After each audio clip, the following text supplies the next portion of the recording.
Hey, my friends, this is Tom Cotter, and you're listening to The Impactivist Show. This is a podcast that connects you with ideas, habits, and leaders who are making an impact in their community and across the globe. In this podcast, you'll be inspired by their stories and their struggles. You'll learn tips and strategies to enhance your own personal growth, your life, and become the very best version of yourself that you can be. And you'll walk away with a renewed sense of empowerment and motivation to make an impact in your world right where you are.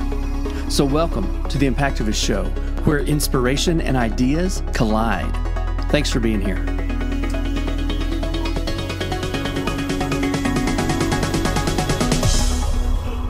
Hey y'all, it's Tom. Welcome to another episode of The Impactivist Show. I'm super pumped about season 2. We are jumping all in on some really interesting things, some really interesting ideas. And just to be honest with you, this season is going to be a little bit different than the first season. Last season, we kind of were working, trying to get our production lined up, trying to make sure everything sounds just right, and that's great. We're going to keep tweaking that as we go along, but also I want to be able to share some things in the moment. It's not really live because you're hearing it delayed, but it's as close to in the moment as I can get because there are things that happen in the world around us that I want to be sure and point out, and I don't want to lose some of that inspiration by the time I get back to the studio, get in and set up and all that kind of stuff and make notes and try to recreate it. I want to give it to you as it happens. And so here's what's happening today. There are two people that walk into a room, two types of people that walk into a room. One of those types of people walks in the room and says, hey, here I am, right? You've been in those situations when somebody walks into a crowd or a cocktail party or a Bible study or whatever, and when that person hits the room, all the attention goes to them. You know what I'm talking about. Those conversations stop. You can be talking to someone and you see them looking at you, but then they start looking away like they're missing out on something. You ever had that happen? You ever been talking to somebody face to face, one-on-one, and as you're talking to them, you notice their eyes kind of dart away. They kind of dart off to the side like there's something going on, like maybe they're missing out. And then you realize, oh, that person is here. That person that walks in the room and says, here I am. That person shows up. You keep talking to them and they don't want to be rude, so they're saying, yeah, and they're pretending to listen, but they're not really listening. That's person A. They walk into a room, into a space, and they're like, hey world, I'm here. The other kind of person B, is one that walks into the room and makes you feel like you're the most important person there. So for person B, it's not about getting attention, it's about paying attention. Like they're the person who actually listens to you. They're the person who asks engaging questions, who, seems genuinely interested in your day-to-day or your family or your struggle. They're not trying to one-up you. They're focused on you. Those are two totally different kinds of people. One says, here I am. The other one says, oh, there you are. The truth is, y'all, I think most of the time, we are both of those people given the circumstance we're in, right? And like in certain environments, in certain settings, we all like to be recognized and stroked and patted on the back. It feels good. And there's nothing wrong with that, but let's be honest. You can only be around those kinds of people for so long. People like that in my life have a real short shelf life. So I've had this friend for a short time, nice enough guy. He made tons of money and they had nice cars and a huge house, all of it. And our families did a lot of hanging out together for a while. And we did cookouts and hunting trips and dinners and days on the lake. But I'd say about 95% of the time, he was that person A kind of guy. And it kind of got old. I mean, right? Not too big of a deal. My wife and I realized he was just that kind of a guy. Until one day, we were at this cookout at his house. My family, his family, one other couple, and we really had a great time. It was getting late, and my family, we all piled in the truck to head home. My 13-year-old son at the time, as soon as we pulled out of the driveway, he was sitting in the back seat, and he said, hey, Dad, that guy sure talks a lot about how great he is. It makes me feel like nobody else really quite measures up. And y'all, my jaw dropped. And I'll tell you this, I'm going to be honest, that was the last time I ever took my family to hang out with his family. See, I was allowing that guy to impress my kids in a way that I didn't even realize. I was super proud of my son for recognizing that, and I realized I didn't want any of my kids to have that attitude on their radar as some kind of attitude or some kind of example for success. I didn't want them to look at him and go, well, he's successful. He acts this way. I need to act this way so that I'm successful too. I know that's kind of silly, but it's true. And again, there's absolutely nothing wrong with being proud of your accomplishments, being proud of the things you've achieved. But some people have a hard time letting other people have some of the spotlight. You know, they really have a hard time cheering for somebody else, and that can be a problem. Think about it. And which one do you want to be around? Person A who says, here I am, or person B who says, oh, there you are? I think most of the time we choose person B. And here's the secret, man. I think you'd feel more fulfilled, more gratitude, more blessed, more happiness by being person B. By waking up every morning and asking, okay, God, okay, world, universe, who can I serve today? Who can I encourage? Who can I inspire or help or just listen to, right? Remember, people don't care how much you know until they know how much you care.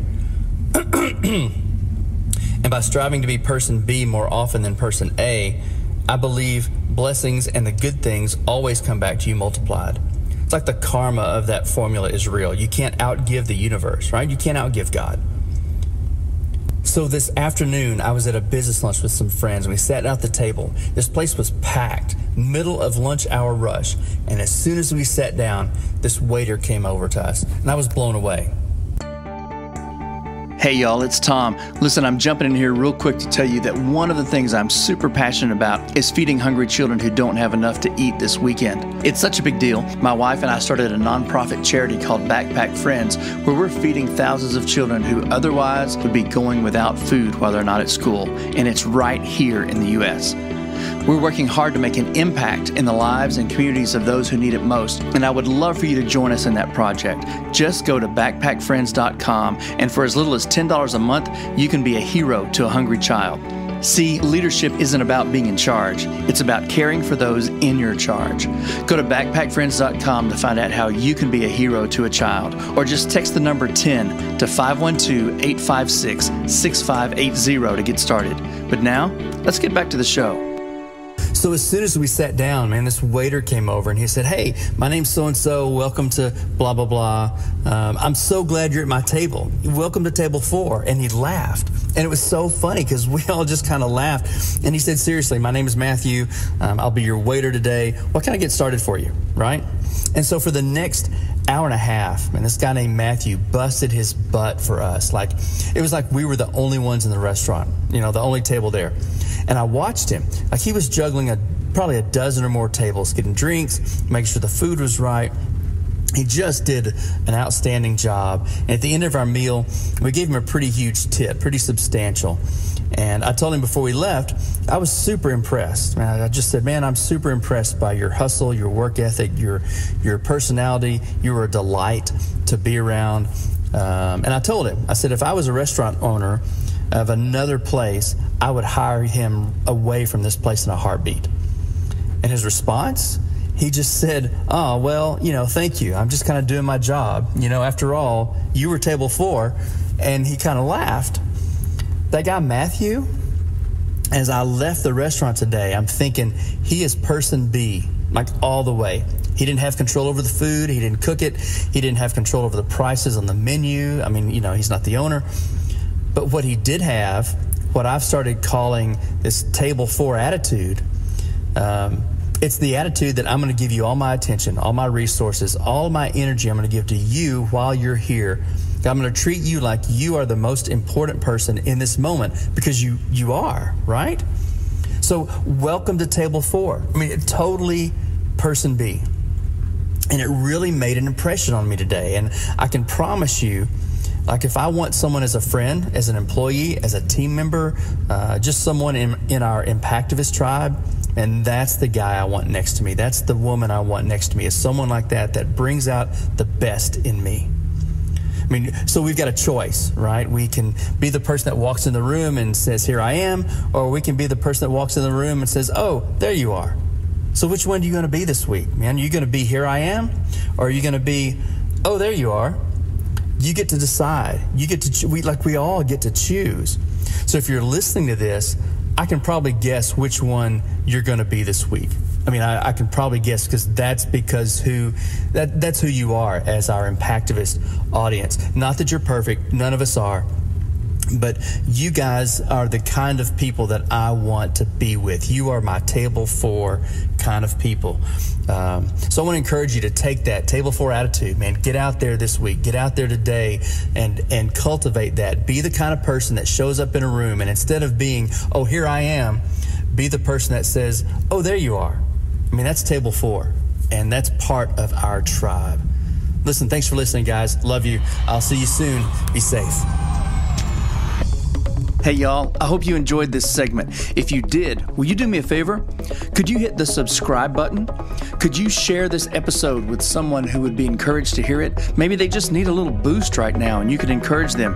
Let them know you're thinking about them and that you thought they might enjoy it. The whole idea behind the Impactivist Show is to spread as much encouragement and empowerment as possible. I mean, let's face it, there's so much negativity and criticism in the world right now. Who couldn't use a little lift? So please, it would mean a lot if you could share and subscribe. Together, we can make a huge impact in the world. Thanks so much for listening. I hope you have a great day, man. I'll see you soon. Oh my gosh, that was good.